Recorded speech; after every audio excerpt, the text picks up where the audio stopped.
Halo para pecinta film dimanapun kalian berada, saya selalu doakan semoga kita semua dalam keadaan sehat, amin. Kali ini saya akan menceritakan sebuah film yang berjudul 21 Bridge tahun 2019 yang dibintangi oleh Chadwick Boseman. Film ini bercerita tentang seorang detektif yang jujur, pemberani, dan tidak pandang bulu dalam menegakkan keadilan. Oke, bagaimana ceritanya? Yuk kita simak sama-sama.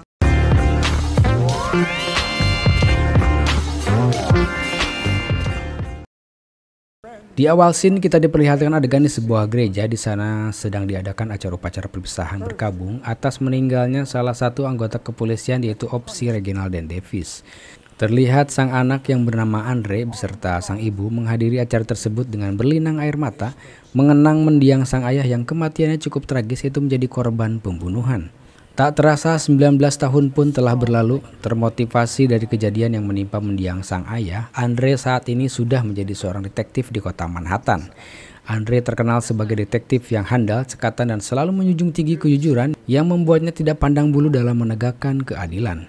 Scene beralih ke tempat lain di mana terlihat dua orang pemuda yang bernama Mike dan Ray tengah merampok sebuah toko yang ternyata di dalam toko tersebut terdapat 300 kg bubuk haram alias heroin. Tak lama kemudian datang dua mobil polisi ke tempat tersebut yang membuat Mike dan Ray sangat terkejut karena jelas tidak ada yang melaporkan kejadian perampokan yang sedang mereka lakukan ini. Bahkan si penjaga toko pun dari tadi tengah disandera dan tidak melakukan apa-apa. Dan yang membuat heran lagi, para polisi ini datang dengan tenang sambil ketuk-ketuk pintu depan seolah kedatangan mereka bukanlah untuk penangkapan perampokan yang mereka lakukan. Setelah dirasa tidak ada jawaban beberapa kali diketuk, dua dari mereka pergi ke pintu belakang yang ternyata kondisi pintu belakang dalam keadaan terbuka yang membuat para polisi ini menduga tempat ini sedang dirampok. Para polisi pun langsung masuk dan baku tembak pun terjadi. Mengingat Mike dan Ray adalah mantan pasukan angkatan darat yang sudah terlatih dan berpengalaman dalam battleground, sehingga tidak butuh waktu lama, semua polisi pun berhasil ditumbangkan. Tak berselang lama setelah berita perampokan yang menewaskan 8 petugas ini menyebar, tampak di TKP sudah banyak didatangi oleh para polisi, tak terkecuali Andre yang seorang detektif di daerah tersebut. Saat Andre memasuki gedung TKP, terlihat di sana sudah ada beberapa anggota kepolisian dari Polsek 85 yang dikepalai oleh Kapten McKenna. Di sana Andre diperkenalkan oleh Kapten McKenna kepada seorang detektif perempuan yang bernama Frankie Burns, di mana sang kapten akan menempatkan detektif Burns sebagai partner Andre dalam menangani kasus ini. Sempat ditolak, tapi sepertinya sang kapten sangat bersikukuh untuk memasangkan mereka dengan alasan supaya membantu mempercepat penangkapan para pelaku. Tak berselang lama anggota FBI pun hadir di sana, yang kedatangan mereka adalah atas permintaan Pak Wali Kota karena Wali Kota ingin para pelaku ditangkap tanpa dibunuh supaya bisa diadili dan dimintai keterangan untuk dapat melebarkan informasi yang dapat menuntun siapa saja yang terkait atau terlibat dalam kejahatan ini. Kedatangan FBI tersebut terlihat mendapatkan tentangan dari Bapak Kapolsek 85, yaitu Kapten McKenna, di mana sang kapten tetap ingin kasus ini harus ditangani oleh detektif bawaannya, yaitu Burns dan juga Andre. Alasan sang Kapolsek tidak ingin kasus ini ditangani oleh FBI adalah karena dia tidak ingin para perampok yang telah membunuh 8 anak buahnya ini didakwa dan dijatuhi hukuman yang tidak setimpal dengan apa yang telah mereka perbuat. Dengan kata lain, sang Kapolsek jelas ingin para perampok ini terbunuh saat proses penangkapan. Setelah perdebatan, akhirnya FBI mundur tapi memberikan syarat jika sampai jam 5 pagi belum ditemukan, maka kasus akan diambil alih oleh FBI. Tak lama Andre mendapatkan informasi tentang mobil yang sempat digunakan oleh pelaku perampokan yang kini ditemukan hangus terbakar di sebuah kawasan Pacinan di kota Manhattan. Mendengar informasi tersebut, Andre langsung memerintahkan seluruh petugas untuk menutup akses keluar dari Manhattan, yang kebetulan Manhattan sendiri adalah sebuah pulau terpisah yang memiliki 21 jembatan penghubung yang apabila semua akses ditutup termasuk kereta bawah tanah, maka buronan tidak akan pernah bisa keluar dari kota Manhattan. Di sisi lain terlihat Mike dan Ray berada di tempat si gembong narkoba Hawk yang ditemani oleh si penghubung yang bernama Bush untuk melakukan transaksi penjualan dari hasil curiannya. Di sini kita bisa tahu bahwa perampokan ini terjadi atas perintah si Hawk yang juga seorang bandar narkoba di daerah itu yang tidak ingin daerahnya dikuasai oleh gembong narkoba yang lain. Di tempat lain kita diperlihatkan pasukan polisi tengah menggerebek sebuah apartemen yang berdasarkan plat mobil yang tertangkap di lampu merah dan mobil yang terbakar di Chinatown. Mobil tersebut milik dari seorang yang tinggal di apartemen tersebut. Dari hasil investigasi diketahui bahwa wanita yang ada di dalam apartemen tersebut memang pernah pacaran dengan si bus atau si penghubung, dan mobil yang digunakan Mike dan Ray adalah mobil si bus dengan STNK atas nama si perempuan tersebut. Setelah dilakukan interogasi lebih dalam, akhirnya si perempuan memberikan informasi di mana biasanya si bus suka nongkrong dan menghabiskan waktu malamnya, yaitu di sebuah tempat yang bernama Pan Am. Andre dan Burns yang telah mendapatkan informasi bahwa si bus tengah berada di sebuah klub, lalu mereka pun bergegas ke sana. Sebelum Andre sampai ke tujuan, ternyata sudah ada 2 anggota polisi dari Polsek 85 yang sudah duluan sampai di sana. Dan setelah mereka melihat bus, 2 anggota polisi tersebut bukannya menangkap si bus dan membawanya ke kantor polisi, melainkan langsung melepaskan tembakan di tempat yang membuat si bus tewas seketika. Sesampainya Andre di TKP, betapa kecewa dan marahnya Andre atas apa yang dilakukan 2 polisi kurang ditatar tersebut, karena jelas dengan matinya si bus maka akan menjadi lebih sulit untuk mengungkap siapa saja yang terlibat dalam rangkaian kejahatan tersebut.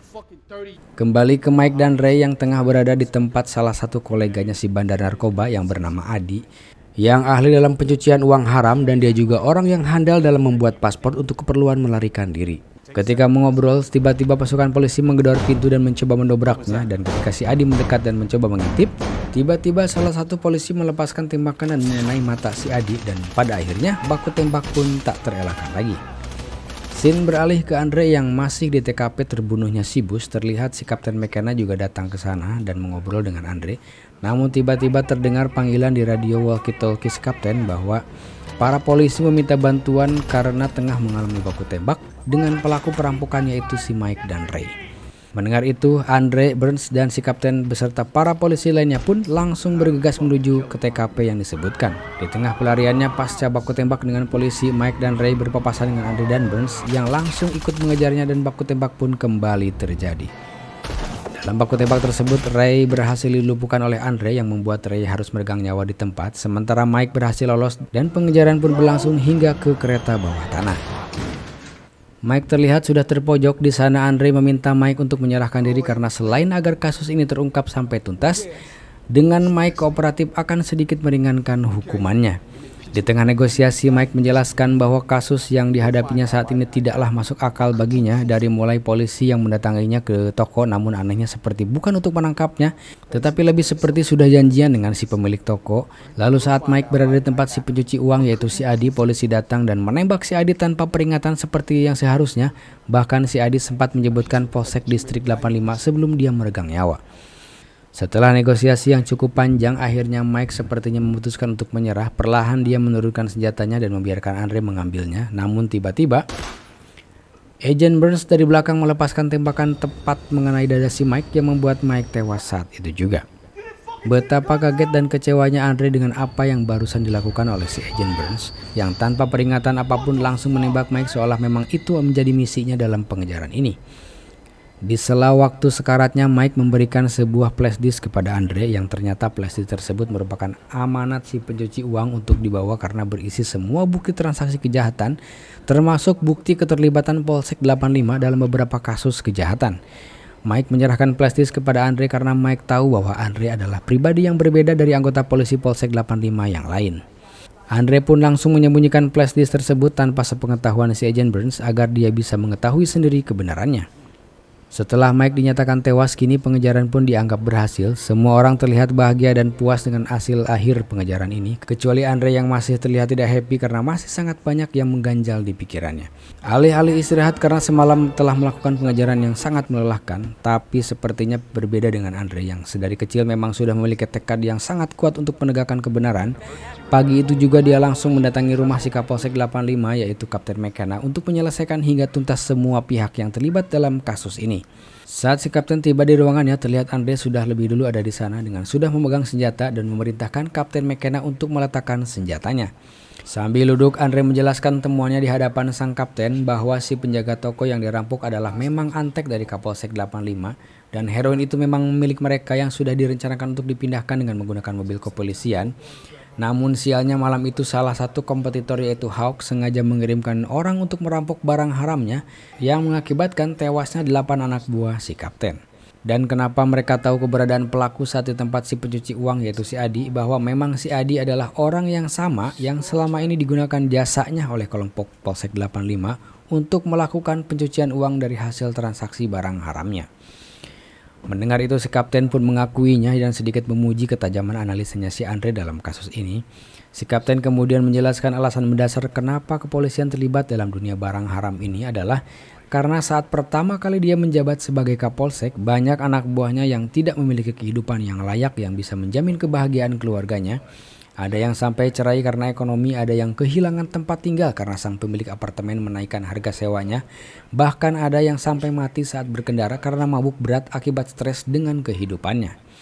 Dengan alasan itulah kemudian sang kapten memutuskan untuk ikut berkecimpung dalam dunia hitam tersebut, yaitu untuk menyelamatkan banyak keluarga anak-anak buahnya supaya memiliki kehidupan yang layak, termasuk si Agent Burns. Saat mereka sedang mengobrol, tiba-tiba 3 anak buah si kapten datang dan langsung menembaki Andre hingga terjadilah kembali adegan baku tembak antara petugas negara. Baku tembak pun terjadi cukup sengit, tapi terlihat jelas kalau kemampuan Andre lebih jauh dan mumpuni dibandingkan mereka semua, bahkan si kapten sekalipun, sehingga Andre mampu membunuh mereka semua termasuk si kapten. Saat Andre tengah mengecek mayat si kapten, tiba-tiba Burns datang dari belakang sambil menodongkan senjata. Dengan skill komunikasi yang sangat bagus dan dikolaborasikan dengan ilmu psikologi yang handal, Andre pun mampu membuat Burns tidak jadi menembak dan memilih untuk menyerah karena alasan anak semata wayangnya yang jika dia membunuh, tentu saja dia akan dipenjara seumur hidup yang otomatis kesempatan untuk bertemu sang anak tersayang menjadi sirna. Tamat. Hikmah yang bisa kita ambil dari film ini yaitu berpegang teguhlah dalam kebenaran. Oke, saya Akang, terima kasih sudah menonton. Assalamualaikum.